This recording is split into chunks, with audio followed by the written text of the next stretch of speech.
স্বাগতম। আমি হলাম সিনহা। আমরা এখন পিকনিক খাইছিলাম। কালকে না কয়েকদিন পর পিকনিক খাবো, সারিটু পিকনিক খাবো, সেই জন্য মুরগিটা জবাই করেছি। এই মুরগিটা এখন ছিলতাছি। মুরগিটা কার? মুরগিটা হচ্ছে আমার। এটা জবাই করে তোমরা পিকনিক করবা? অনেক জ্বর আসছিল। আচ্ছা আচ্ছা, মুরগিটা জবাই করে দিল কেডা? ওই যে জিদান আর আমার মামা মাহি। আচ্ছা, এটা জবাই করার পর তোমরা নিজেরাই এটা রান্না করবা? আমরাই রান্না। আচ্ছা ঠিক আছে, কে কে খাবা? আমি আর লামিয়া আর হচ্ছে জিদান আর হচ্ছে মাহিম, এই কয়জন খাবো। আচ্ছা ঠিক আছে, খুব মজা করে রান্না করো। হ্যাঁ, আমাকে কি একটু দিবা? আচ্ছা দেবো না। আচ্ছা ঠিক আছে, তোমরা রান্না করো। হ্যাঁ, তারপরে পরে তোমরা এটা মামিকে অথবা বুকে বইলো কেটে দিবে সুন্দর করে। হ্যাঁ, তোমরা কাটতে কিন্তু হাত কেটে যাবে। হ্যাঁ ঠিক আছে, ঠিক আছে তাইলে। আচ্ছা ওকে, তো আপনারা ভিডিওটা দেখতে থাকুন। যদি বুঝে থাকেন আমরা কি রান্না করব, যদি বুঝতে না পারেন তাহলে শেষ পর্যন্ত দেখুন। আচ্ছা ঠিক আছে, মুরগি কাটার পরেই মাংস হয়েছে। এখন এটা সুন্দর করে আমরা বিভিন্ন রকমের মশলা দিয়ে ভেজে নিব। দিলাম হলুদ, দিলাম লবণ, মরিচের গুঁড়া, না কিছু লাগতো না। এখন সুন্দর করে মাখিয়ে নিচ্ছি। মাংস মাখানো শেষ, এবার আমরা তেলে গরম তেলে ভেজে নিব লেগ পিস।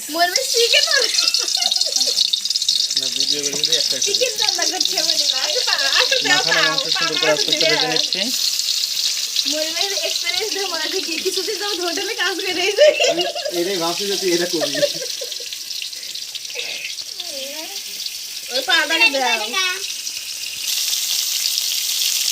মাংসটা সুন্দর করে ভেজে নিব।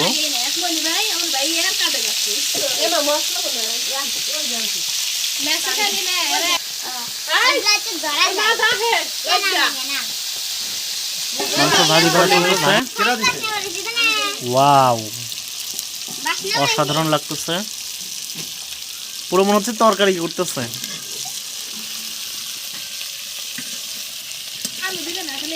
সবদিকে ভেজি করে নিচ্ছে। দেশি মাংস তো নাড়াচাড়াতে সমস্যা নেই, সবদিকে নাড়াচাড়া করা যায়, কারণ মাংস ভরার কোনো ভয় নেই। ব্রয়লার মুরগি হলে মাংসটা ভেঙে যেত।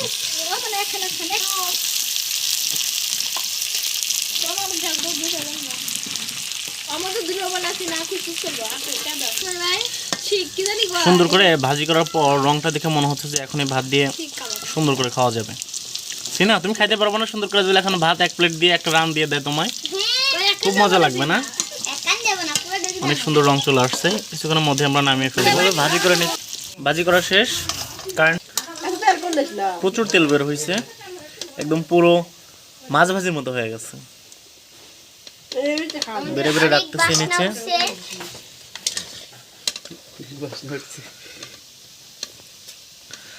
ভাজি অনেক কড়া করে ফেলছি যেন অন্যরকম একটা মজা পাই।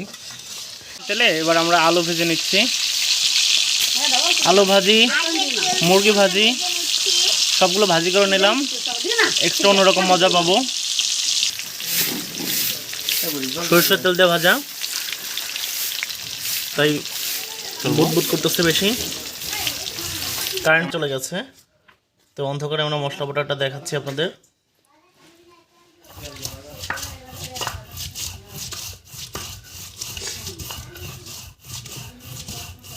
দারুচিনি, এলাচ, কালো গোটা, সাদা গোটা সব মিলিয়ে মিক্স করে মাখানো হচ্ছে।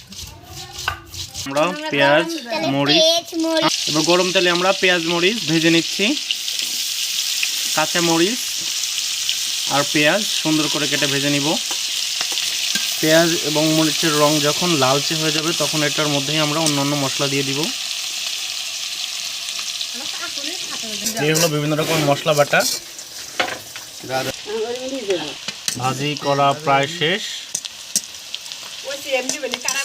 সুন্দর করে নেড়ে নিব যেন পুরোটা পুড়ে না যায়, সবসময় নাড়তে থাকতে হবে। এবার দিচ্ছি আমরা আদা বাটা। আদা বাটা কম পরিমাণ মতো দিয়ে দিলাম। দিচ্ছি রসুন পেঁয়াজ বাটা, পেঁয়াজ বাটা। এবার দিচ্ছি সস বাটা। মরিচ বাটা এবার সুন্দর করে নাড়া দিয়ে নিব। একটু সাউন্ড হচ্ছে কারণ পেঁয়াজটা মনে হয় বেশি ভাজা হয়ে গেছে।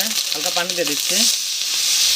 হ্যাঁ, এবার শান্ত, এবার অনেক শান্ত।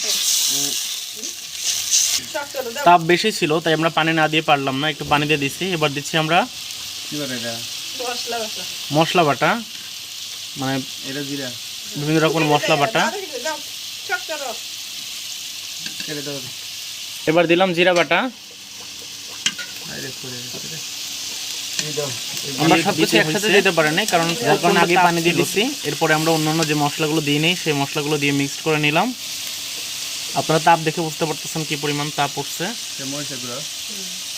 দিচ্ছি হালকা কিছু মরিচের গুঁড়ো। আমরা মরিচ বাটা দিয়েছি তাই মরিচের গুঁড়োটা একটু অল্প পরিমাণে ব্যবহার করলাম। এখন সুন্দর করে মশলাটা কষিয়ে নিব। দিচ্ছি হলুদের গুঁড়ো। হলুদের গুঁড়োতেই আমরা মাংসটা ভেজে নিয়েছিলাম তাই আমরা হলুদের গুঁড়োটা একটু কম ব্যবহার করলাম। এখন আমরা পুরো মশলাটা সুন্দর করে মিক্স করে নিব আর কষিয়ে নিব। দিয়ে দিচ্ছি আমরা লবণ। লবণটা দিতে ভুলে গেছিলাম আমরা প্রথমে। এবার লবণ দিয়ে মশলাটা সুন্দরভাবে কষিয়ে নিব। মশলার পরিমাণটা একটু বেশি হয়ে গেছে। বেশি করার কারণ হলো মশলাটা যদি ভালো করে কষিয়ে নেওয়া যায় আর মশলাটা যদি বেশি হয় তাহলে রান্নার আসল স্বাদ বা ফ্লেভারটা পাওয়া যায়। তেজপাতা দিচ্ছি প্রথম, এরপর তেজপাতার কথা ভুলে গেছিলাম আমরা।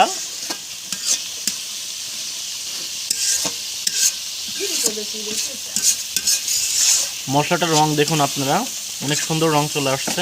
এবার আমরা মাংসটা দিয়ে দিলাম।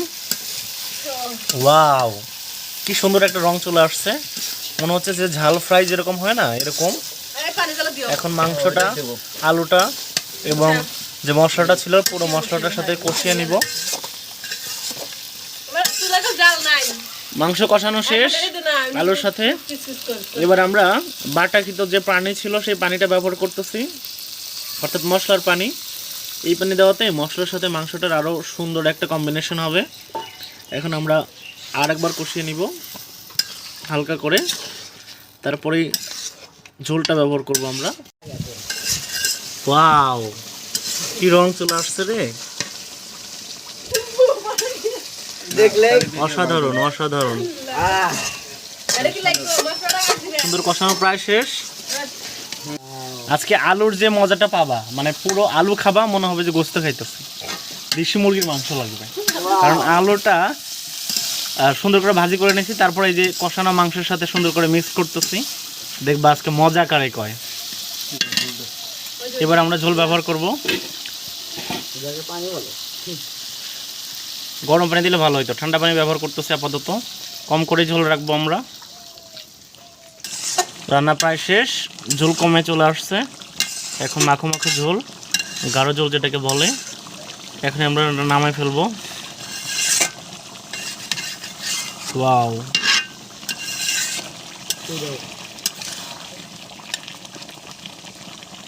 সুন্দর একটা সাউন্ড চলে আসছে। এখন নামাচ্ছি, নামিয়ে নিলাম। এই হলো অরিজিনাল মাংসের রং। ওয়াও, অসাধারণ লাগতেছে আমার কাছে। আপনার কাছে কেমন লাগতেছে কমেন্ট করে জানান। যত বেশি হয় কেমন। এপাশে হচ্ছে মাঝারুল, ওপাশে হচ্ছে সিনহা, ওপাশে আছে মামা। এখন সবার কাছ থেকে একবার জানার চেষ্টা করি রান্নাগুলো কেমন হয়েছে। পিকনিক তো মাঝারুল, খাবার কেমন লাগতেছে? অসাধারণ। ঠিক আছে, আলহামদুলিল্লাহ। সিনহা, রান্না কেমন হয়েছে? খুব টেস্টি, ভালো লাগতেছে। আচ্ছা, অসাধারণ রান্না। ঠিক আছে, রান্নাটা করছে কেডা? আচ্ছা, মামাকে একটা ধন্যবাদ দিয়ে দিও। খাও খাও, সবাই খাও। ওমা, আমাদের বিড়ালও চলে আসছে। আচ্ছা,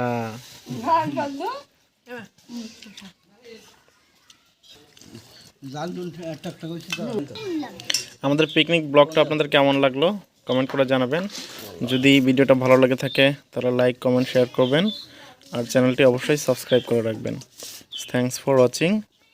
আসসালামু আলাইকুম রহমতুল্লাহ।